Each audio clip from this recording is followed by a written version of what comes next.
Hey guys, Dov here, and today I'm here to talk about best in class for a unit class that I have been known to bash upon occasion, halberds, and especially elite halberds.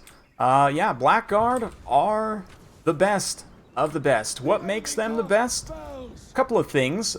Primarily, they have immune to psychology, which is super important for halberds fighting. They're going to be fighting any kind of monsters that cause terror, obviously.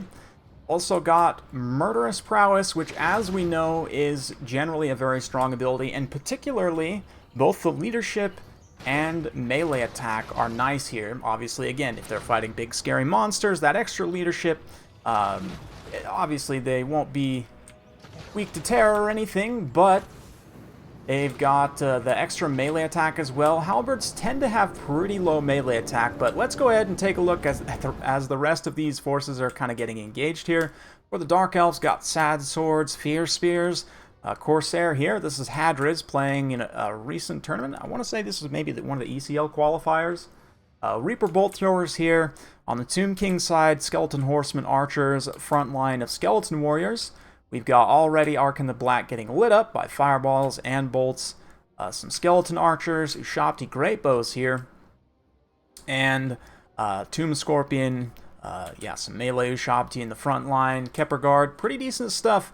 So Hadriz, when he sent me the replay, the idea is that basically he has threats to deal with anything that can threaten the Blackguard, and then the Blackguard just clean up the rest of everything. So if you take a look at this build here and you think about, okay, what are the threats to the Blackguard from this particular Tomb King's build? It's absolutely the Chosen of the Gods, Ushabti. So the Bolt Throwers, the Fireballs, range tools are doing a great job countering them. The Blackguard will obviously beat, actually, Ushabti in melee. I would say, in general, Halberds are best at fighting cavalry and monstrous infantry because only a handful of them can be in contact, depending on the giant monsters. Certainly some monsters it's easier to stay in contact with than others. But in general, one of the hard things about halberds and why I kind of bash the unit class as a whole is because they're low mass, generally, and oftentimes they have pretty poor leadership as well. Slow attack animations, lowish melee attack means they're often really bad at fighting monsters, at least a lot worse than what you would expect, but Tomb King's pushing forward pretty aggressively here, trying to shut down these Bolt Throwers to protect what's left of their Ushabti, but the work's already largely been done, and there's not too much else here that could directly threaten the Blackguard. I mean, maybe you've got, does he actually have Fate Abuna? He does not have Fate Abuna on Ark in the Black, so not even that. And really, I mean, like cycle charging with multiple single entities, yeah, definitely the halberds are going to fall over. Any halberd will fall over, to be honest, but Murderous Prowess kicks off here, and if we check in, you can see they're up to, what, 45 melee attack, which is very good for a halberd unit. Once you factor in the bonus versus large, they're going to be tearing these Ushabti to absolute shreds.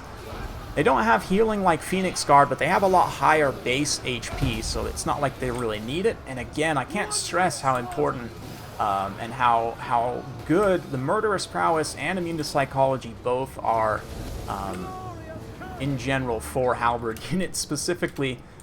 Very good synergy. You can see, though, Tomb King's definitely fighting back pretty hard. They potentially a leadership route do the trick, but Arcan kicks the can to the Supreme Sorceress Lord of Fire. Very nicely done. The Supreme Sorceress on the Manticore actually also, I think, the only monster choice for Dark Elves that actually has Murderous Prowess. This might actually be an oversight by CA, but it is a monster Manticore with Murderous Prowess, so like with all units, it is a really nice power increase.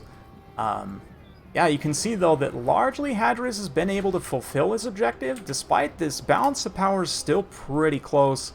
You do have this full health Scorpion, which you'll see kind of the attack animation issue come into play if the Scorpion starts to fight the halberds. Because of its attack animations, it tends to roll around a lot.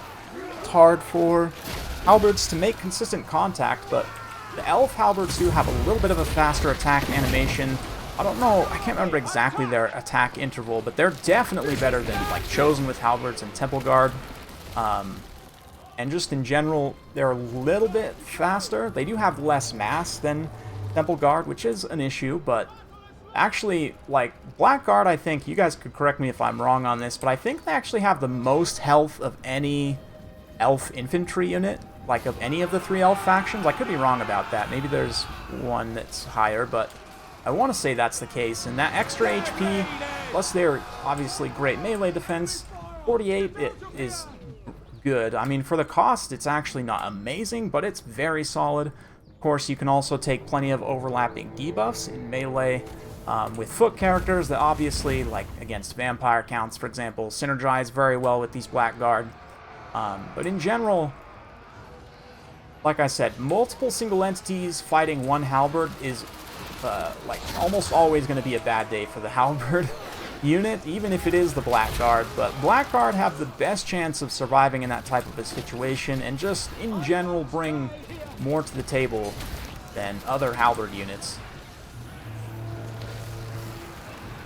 To be honest, probably the second best halberd unit in the game is zombie halberds, and that's because they're basically unbreakable and extremely cheap. But, like, interestingly enough, I've covered the Empire Halberdiers already as an underrated unit, and I do think they're decent, but Blackguards are a unit that can change matchups, right? Like this one, of course, Vampire counts as well. Like I said, with the melee debuff blob, can be very tough, essentially required to use magic to take them out. Yeah, strong in a multitude of circumstances where, you might face like cavalry or monstrous infantry, or monsters, and in general, where you can outclass your enemy infantry's stats. At this point, Hadra's pretty decisively ahead here. This Tomb Scorpion's going to try its best, but more fireballs, more bolts being thrown, and the Blackguard did a decent amount of work themselves. This one's just about got an XP chevron there. This one's a decent amount of the way to their first chevron, but just the threat of them, right, and the fact that Hadra's did a great job kind of planning into that, understanding, like, okay, I have tools to take out potential Bone Giant as well if I need to. I'm not too worried about chariots, like multiple monsters charging. He's got, some cavalry and his own monsters to try and countercharge in from behind.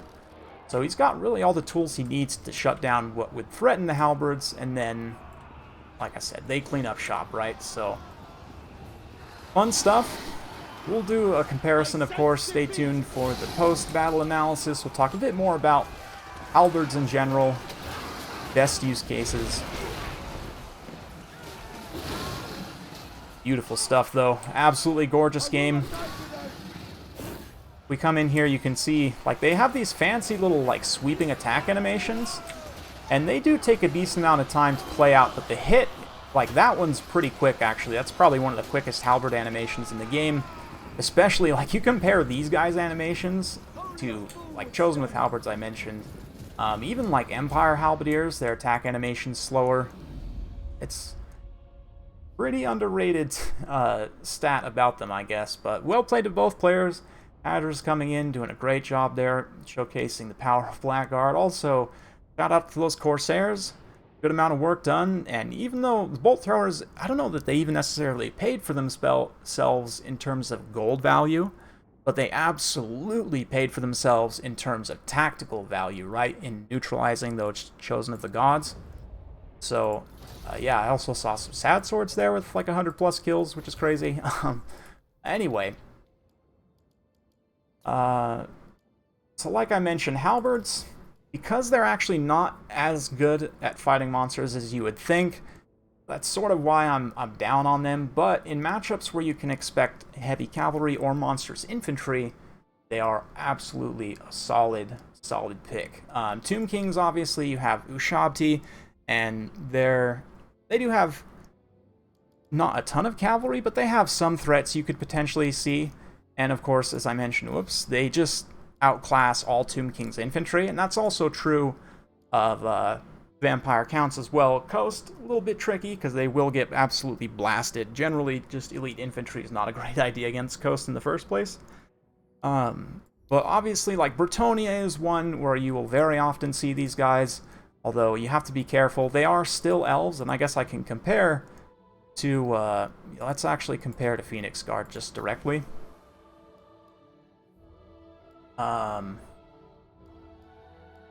Lost here. Here we go. Phoenix Guard. So, Phoenix Guard are 100 points more expensive. They are slightly worse in terms of baseline stats, but that's obviously without martial mastery. For me, though, I would consider Murderous Prowess to be, in general, a stronger ability than martial prowess, and especially for the halberds, again, given the leadership component. Like, yes, this does have some extra melee attack as well, but it's not the same kind of power spike, and again, the HP difference doesn't seem like much, but that does help make up for the lack of physical resistance, and of course, again, Phoenix Guard lacking that immune to psychology. The lack of heals as well, in a lot of situations, can be made up for by the overlapping, kind of debuff melee blob. In terms of other halberd units, Temple Guard are a pretty good one. Temple Guard stats are just pretty poor, to be honest. Their attack and defense really isn't great for what you pay for them, which is true of Saurus to a degree as well, but especially with Temple Guard, given that they only, quote-unquote, have 85 armor as well, and they do have a missile block chance, but that lower armor, and they have a lot more HP, being that they are lizards and not elves, but even still, less weapon damage, just markedly less stats, and less leadership and no immune to psychology, right? And sort of draws your attention back to those specific traits. Other elite halberds, like full units, there's really not too many, honestly. Like Storm Vermin with halberds, just no. Like the ROR is probably the only good one there. Yeah, Tomb Kings, I guess Tomb Guard are more of mid-tier halberds than anything, but they are also shielded halberds with relatively decent stats. Obviously just worse at everything, but they're undead, so they're unbreakable, and there are more of them as well. More HP too. Obviously low armor. It's kind of a different style of unit, and the shielded halberd units tend to have just a little bit faster attack animations in general. I don't know that I've studied the Tomb King halberd attack animation super closely, but Chosen, obviously, I've been talking a little bit about as well. Chosen are an interesting one. They're 100 points more expensive, and they're really, like, kind of the same in terms of stats. Their main advantage is, again, just more HP. 1,000 more HP is pretty significant, and a little bit more armor, but again, less leadership, no immune to psychology means that these Blackguard will fight on in many situations where the Chosen will run away. And, yeah, the stats otherwise, like melee attack is the same, which means actually, well, while Murderous Prowess is active, these guys have better melee attack, right? So all those things kind of combine. A lot of the mid-tier halberds just sort of sit in a weird place where they're not very cost efficient to bring because they get shot up too much, and that is true of the Bretonnian halberds to a little bit of a lesser degree. These guys just don't have that amazing of stats, and spending 500 points on a unit that has this low of leadership and expendables also, I mean, I guess Skulkers are similar, but they bring a lot more to the table in terms of smoke bombs and stock and so forth. Empire halberds, talked a little bit about before, they're just very vulnerable to missiles for the cost. And they are pretty cost inefficient against infantry in general, and I guess that's where Blackguard and the elite halberds, like, they have good enough stats that they can fight, a lot of infantry types just fine, whereas these mid-tier ones, they're low enough stats that they just kind of can't. You've got a few kind of ROR ones like the Beast Slayers and the ROR Bestigors. I'm going to mostly ignore those for now, though. They're not like an actual unit of halberds that you can take. Maybe you consider War Dancers halberd, but they are super, super squishy in general. So it's not... Blackguard still come out pretty clearly in front there, I would say. And yeah, I mean, I already talked about zombie halberds. I don't really know what else. Again, maybe you consider like Giant Slayers halberds, even though they're kind of not, but any of those units, you do a direct comparison, and I mean, other than Slayers being unbreakable, but again, they have like no armor, so if you want the best all-around stats for holding, I would say some people would argue for the Phoenix Guard, and there is definitely some good points to be made there, but for me, it's all about the immune to psychology and the extra leadership. Blackguard definitely take the cake. So hopefully you guys enjoyed my rambling. If you do like this sort of content, be sure to like, subscribe, hit that bell notification button. Every time I upload a new video, you'll be notified. Thanks again for watching, and we'll see you next time.